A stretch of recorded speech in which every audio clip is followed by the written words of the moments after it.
Saya nih paling tahu siapa Sambo, siapa Krisnamukti, siapa si Irjen Pol Krisnamurti mendadak populer setelah film A School Murder Coffee and Jessica Wongso dirilis dan membuat gempar publik.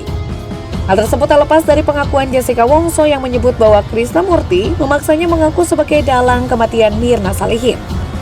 Setelah viral pengakuan Jessica di film dokumenter tersebut, akun sosmed Krisnamurti disatroni warganet. Banyak yang berkomentar menyinggung karma dan pembalasan dari Tuhan. Selain Krisnamurti, lalu siapa saja perwira polisi lain yang andil tangani kasus kopi sianida? Bagaimana kabar dan karir mereka saat ini?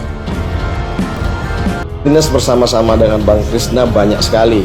Cuma satu yang berkesan bagaimana beliau memiliki moto dalam melayani masyarakat, yaitu responsif, tulus, dan tuntas dalam menyelesaikan semua masalah.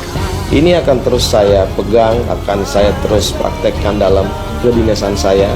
Sekali lagi terima kasih Bang Krisna untuk pembelajaran yang sudah diberikan kepada saya bagaimana memimpin organisasi, bagaimana membangun kecintaan terhadap organisasi. Sukses selalu Bang Krisna di tempat yang baru menjadi Wakapolda Lampung. Jangan lupakan saya dan ingat terus bahwa saya akan terus menjadi ABKM. Pak, keluarga katanya minta otopsi ulang Pak di RCM. Iya. Keluarga Jessica. Keluarga Jessica minta otopsi ulang di RCM. Emangnya dia siapa? Minta otopsi ulang. Kenapa takut? Karena katanya dipakai untuk tidak valid, Pak. Iya, katanya saya nggak akurat Pak, Katanya mengada-ngada. lapor nggak valid. Kemana? Ke media. Media barusan, Pak. Media kok barusan. Jadi mereka menyebut zat cyanida itu sudah ada di dalam tubuh mayat 3 jam setelah mati, 3 hari. Dia takut dites kapan? Saat kasus kopi sianida bergulir pada 2016, Tito Karnavian bertransisi jabatan dari Kapolda Metro Jaya hingga 16 Maret 2016. Kepala BNPT hingga Juli 2016, dan sejak 13 Juli 2016, ia bertahta menjadi Kapolri hingga purna tugas pada Oktober 2019. Apakah menurutmu kesuksesan peraih Adi Makayasa 1987 ini membereskan Jessica Wongso, menjadikan karirnya melesat tak terbendung hingga ke puncak? Terkait kasus Jessica Wongso, sekali waktu, Tito pernah tampil di hadapan media dan merilis informasi yang didapatkan dari kepolisian Australia atau Australian Federal Police atau AFP. Disebutkan selama menetap di Australia, pada 14 kasus yang diduga melibatkan Jessica Kumala Wongso. Kasus tersebut didominasi oleh upaya penghilangan nyawa sendiri hingga berkali-kali yang mengindikasikan kejiwaan Jessica yang labil. Belakangan terungkap wawancara ayah Mirna Salihin, Edi Darmawan, yang keceplosan menyebut nama mantan Kapolri Tito Karnavian dalam kasus Mirna Salihin. Dia menyatakan Tito Karnavian ikut terlibat dalam kasus tersebut. Hal itu terlihat dalam channel YouTube Karni Ilyas. Edi Darmawan menjelaskan bahwa ada video yang membuktikan bahwa Jessica Wongso yang memasukkan sianida di kopi Mirna Salihin. Ketika itu yang menonton ada Tito Karnavian dan Krisnamurti. Karena Ilyas mengaku kaget karena ada sosok Tito Karnavian turun tangan, Edi Darmawan yang seperti baru menyadari telah keceplosan mencoba berkelit. Seakan tak puas dengan karir puncak yang diraihnya di tengah kasus kopi sianida. Sehari setelah purna tugas, Jenderal 58 tahun itu langsung dilantik menjadi Menteri Dalam Negeri Kabinet Indonesia Maju sejak 2019 hingga 2024.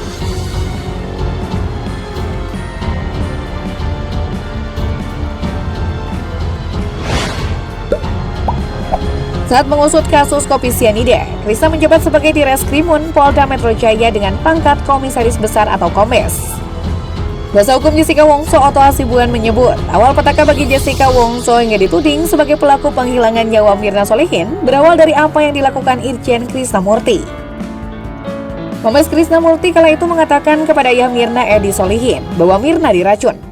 Pernyataan semacam provokasi itu disesalkan oleh mertua aktis Jessica Mila itu karena jenazah Mirna saat itu belum diotopsi.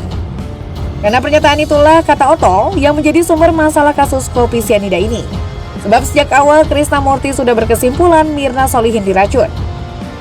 Penuturan Jessica Wongso yang mengaku dipaksa sebagai dalang kematian Mirna, serta perkataan sang pengacara Otto tadi, membuat warganet berang dan menggeruduk akun sosmed Krisnamurti. Jenderal Bintang 2 itu kini membatasi kolom komentarnya.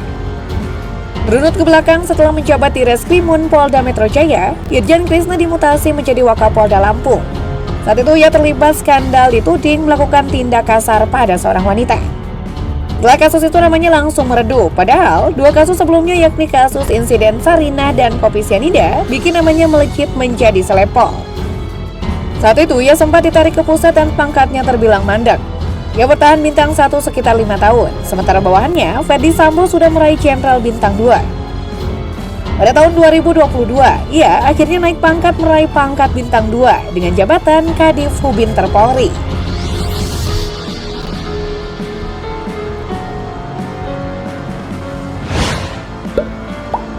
Pada 2016, nama Ferdy Sambo belumlah menonjol. Saat menangani kasus kopi sianida itu, Sambo menjabat sebagai Wadireskrimun Polda Metro Jaya dengan pangkat AKBP. Saat itu ia adalah bawahan Krisnamurti. Dalam kasus kopi sianida, Ferdy Sambo bersama timnya melakukan penyelidikan. Dari hasil penelusuran Sambo CS, Jessica ditetapkan sebagai tersangka dan diyakini sudah memasukkan sianida ke minuman kopi yang dikonsumsi oleh Mirna. Belakangan sempat bergulir spekulasi di kalangan warganet jika pihak kepolisian, salah satunya Ferdy Sambo, disebut melarang otopsi jenazah Mirna Salihin. Namun hal itu dibantah oleh ayah Mirna, Edi Darmawan, dalam wawancara dengan Karni Ilyas. Edi menegaskan meski menjadi bagian dari tim penyelidik, namun keterlibatan Sambo mendekati nol. Apalagi sebelum sidang Jessica Wongso digelar, Ferdy Sambo telah pindah tugas menjadi Kasubdit 4 di Tipdum Bareskrim Polri. Menurut Edi saat itu, proses otopsi berjalan lancar tanpa ada larangan. Berbanding terbalik dari atasannya, semenjak kasus kopi sianida, karir Ferdy Sambo semakin meroket. Tak lama kedudukan Sambo pun dinaikkan menjadi Irjen dengan jabatan bergengsi Kadif Propam. Ia tercatat menjadi salah satu jenderal termuda peraih pangkat Inspektur Jenderal dan sempat digadang-gadang menjadi calon Kapolri di masa mendatang. Namun seperti karirnya yang naik secepat kilat, karirnya juga amblas seketika. Tak terlibat sebagai dalang kematian ajudannya, Brigadir Nofrian Cahyoso Huta Barat. Dalam sidang banding Mahkamah Agung, Ferdy Sambo divonis penjara seumur hidup.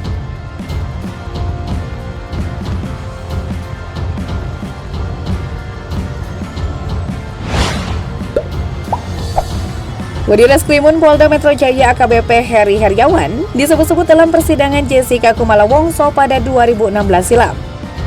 Jessica menyebut Heri yang saat itu adalah Kasubdit Jatantras Polda Metro sempat menyatakan bahwa dia adalah tipe perempuan idaman Heri. Menurut Jessica saat itu, AKBP Heri mengajaknya berpacaran walau beda agama. Hal tersebut terjadi saat Jessica dihipnoterapi di Polda Metro Jaya dan belum berstatus tersangka. Kala itu Jessica menyebut waktunya sudah tengah malam. Dia tengah diperiksa dari satu ruangan ke ruangan yang lain. Bahkan, Jessica sempat tak sadarkan diri karena kelelahan. Rayuan polisi yang menggantikan posisi Ferdy Sambo itu menuai kritik publik dan dianggap sebagai pelecehan. Namun Kapolri Tito Karnavian malah membela anak buahnya. Jenderal Tito menilai rayuan Heri kepada Jessica merupakan trik penyelidikan menggunakan pendekatan pribadi agar tersangka mengakui perbuatannya. Tito mengatakan langkah itu dibolehkan dalam penyelidikan. Setelah kasus itu bergulir, karir Heri Heriawan malah makin moncer. Ia bahkan menjadi salah satu akpol angkatan 96 termuda yang meraih pangkat bintang 1. Ia terbilang andal dalam bidang reserse, salah duanya berhasil menangkap John Kay dan Hercules.